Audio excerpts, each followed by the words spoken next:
बिस्मिल्लाहिर्रहमानिर्रहीम। अस्सलाम वालेकुम नाज़रीन, आपको बताएंगे एक बड़ी दिलचस्प कहानी। पुलिस के डिपार्टमेंट से एक खातून एसएसपी का जो तबादला है वो हुआ और फिर अचानक रुक गया। ये क्या स्टोरी है, ये किसने जो है वो तबादला रुकवाया, इसके अंदर की कहानी आपको इस व्लॉग में पता चलेगी। मेरे साथ मौजूद है मिस्टर फैसल इदरीस भट्ट, जो कि सीनियर एंकर हैं, सीनियर एनालिस्ट हैं और सच न्यूज़ के प्रेसिडेंट हैं। अस्सलाम वालेकुम। वालेकुम अस्सलाम। भट्ट साहब, ये क्या स्टोरी है? खातून एसएसपी हैं, उनका तबादला हो गया और फिर तबादला रोक दिया गया। कहा जा रहा है परफॉर्मेंस बहुत अच्छी है, आप क्या बताएंगे अंदर की स्टोरी? डॉक्टर अनोश मसूद जो हैं ये हमेशा ही डिस्प्यूटेड रही हैं। ये पीटीआई के दौर में मुतारिफ हुई थी और ये और इनके करीबी अजीज़ ने इन पर मुकदमात भी दर्ज करवाए थे, जो लाहौर के थाना गार्डन टाउन में इन पर मुकदमात दर्ज हैं। अच्छा। और ये एएसपी मुश्ताक खेरा साहब थे आईजी, जब ये मेरा ख्याल आई थी शायद, और उन्होंने ये रीड डाली थी ख़वातीन को पोस्ट आउट करने की। ये बहुत अच्छी मतलब उनकी कोशिश थी, पर उसमें अनोश जो हैं वो काफ़ी हाईलाइट हुई और थाना गार्डन टाउन में ये उस वक्त एसपी मॉडल टाउन थी। सुनने में आया, ये मुझे कंफर्म नहीं है, कि इन्होंने फिर अपने वो, क्योंकि एसपी इन्वेस्टिगेशन थी ये उस वक्त, इन्होंने अपने तमाम जो मुकदमात हैं वो वाइंड अप कर लिए थे। और इसके बाद जब ये मंजर आम पर आई थी तो ये एसपी कैंट इन्वेस्टिगेशन थी। एसपी कैंट इन्वेस्टिगेशन और एक बहुत ही मुतनाज़ा सीसीपीओ जो अब इस दुनिया में नहीं रहे, उमर शेख जो हैं, जिनको डॉक्टर शहजाद, बैरिस्टर शहजाद जिन्होंने पोस्ट आउट करवाया था पीटीआई की हुकूमत में, मुजदार हुकूमत में, और उन्हें ये बताया गया था कि आपने ना चीफ मिनिस्टर की बात माननी है ना आईजी की माननी है। उन्होंने, आपको याद है, आईजी चेंज करवा दिया था डॉक्टर शुएब दस्तगीर को सीसीपीओ ने। ये एक बड़ा खूबसूरत वाक़या है। और वो चीफ मिनिस्टर को भी ओबे नहीं करते थे, वो सिर्फ डॉक्टर बैरिस्टर शहजाद को रिपोर्ट करते थे। और उमर शेख ने लाहौर में एक अपनी धाक बिठा ली थी और पुलिस अफसर उसके खौफ से थर थर कांपते थे।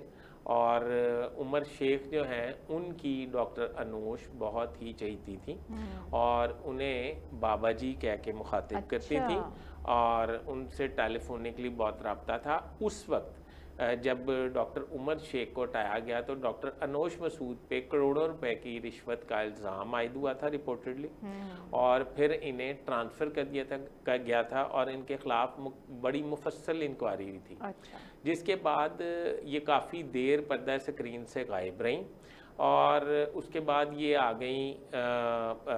ये इनके बारे में ये पता चला कि उस पीडीएम की हुकूमत आई तो पता चला कि इस वक्त कौमी असम्बली के सरबराह, यानी कि आप समझ गई हैं ना वो कौन है, अयाज सादिक साहब, उन्होंने, और एहसन इकबाल साहब, दो लोगों ने, या एहसन इकबाल का नाम ज़रा डाउटफुल है मुझे, बहरहाल अयाज सादिक साहब का याद है मुझे, इन्होंने इनकी सिफारिश की और उन्हें लाहौर में पोस्टिंग मिल गई। अच्छा।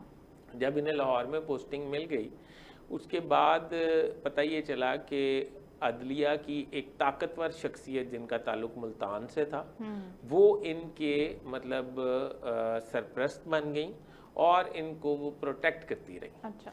और आज पता ये चला कि जब डॉक्टर अनोश हैं उनके डीआईजी इन्वेस्टिगेशन लाहौर उनके मतलब आगे बिल्कुल बेबस हैं और उनके अहकामात क्या इन्होंने मानने हैं, ये उल्टा उनके अहकामात, दिए गए अहकामात को भी रद्द कर देती हैं। और लाहौर पुलिस को ये वाज़िया इंस्ट्रक्शंस हैं कि आपने डीआईजी इन्वेस्टिगेशन की कोई बात या डायरेक्शन नहीं माननी, सिर्फ मेरी ही माननी है। इनका स्टाफ जो है ये कन्वे करता है और ये इस वक्त इंतहाई ताकतवर हलकों से मुंसलिक है। ठीक है, और इसलिए इनके जो तबादला है वो रुक गया।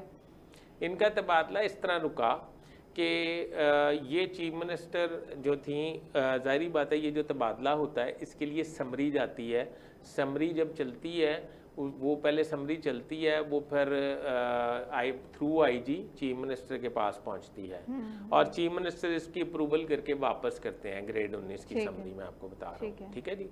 ये 19 की ग्रेड 19 में है शायद और ये 20 की सीट पे शायद लगी हुई है, नहीं 19 की सीट। 19 की सीट। अच्छा, تو یہ اگر چیف منسٹر نے یہ اپروول کر دی تو یہ آج میڈیا میں یا کل خبریں چھپی ہوئی ہیں کہ وہ پھر پولیس آفیسرز نے انٹرفیرنس کی اور ان کا تبادلہ رکا لیا. تو چیف منسٹر نے جب پولیس آفیسرز نے سمری بھیجی, چیف منسٹر نے ہی اپروول کی, تو پھر تبادلہ کس نے رکوایا؟ بڑا ایک سوال ہے. ان کا تبادلہ جو طاقتور حلقے ہیں انہوں نے چیف منسٹر کو ان سے سنب کروا کے اپنا ٹرانسفر کینسل کروایا ہے. چیف منسٹر نے بہت مطلب کیا کہتے ہیں اس کو, مجبوری میں ان کا تبادلہ جو ہے وہ کینسل کیا. ٹھیک ہے, اور پرفارمنس کے حوالے سے تو ہم سن رہے ہیں بہت اچھی پرفارمنس ہے. تو جی وہ ان کی جو class fellows king Edward medical college میں سے یہ تعلیم یافتہ ہیں, ان کے جو کلاس فیلوز تھے وہ ان کے بارے میں بتاتے ہیں. اور اگر آپ کو کنگ ایڈورڈ میڈیکل کالج کا اسٹوڈنٹ ان کا کلاس فیلو مل جائے تو وہ آپ کو ان کی پرفارمنس اور انٹیلیجنٹ اور پڑھا لکھا اور کارکردگی کے حوالے سے بخوبی آگاہ کر دے گا. کیونکہ یہ ایک خاتون ذات ہیں اس لیے میں ان پہ تبصرہ نہیں کرنا چاہتا, بس اتنے کہے کو بہت زیادہ سمجھا جائے. اور یہ سمجھیں کہ اس وقت پنجاب پولیس پہ مطلب وہ کہتے ہیں کیا نام ہے اس کا, وہ اپنی دھاگ جما کے وہ لاہور واپس انہوں نے اپنا ٹرانسفر رکوایا. بہت شکریہ بٹ صاحب قیمتی انفارمیشن کے لیے. اور اپنے ویورز سے ریکویسٹ ہے چینل کو سبسکرائب کر لیں, ویڈیو کو لائک شیئر اور کمنٹ کر دیں. خدا حافظ.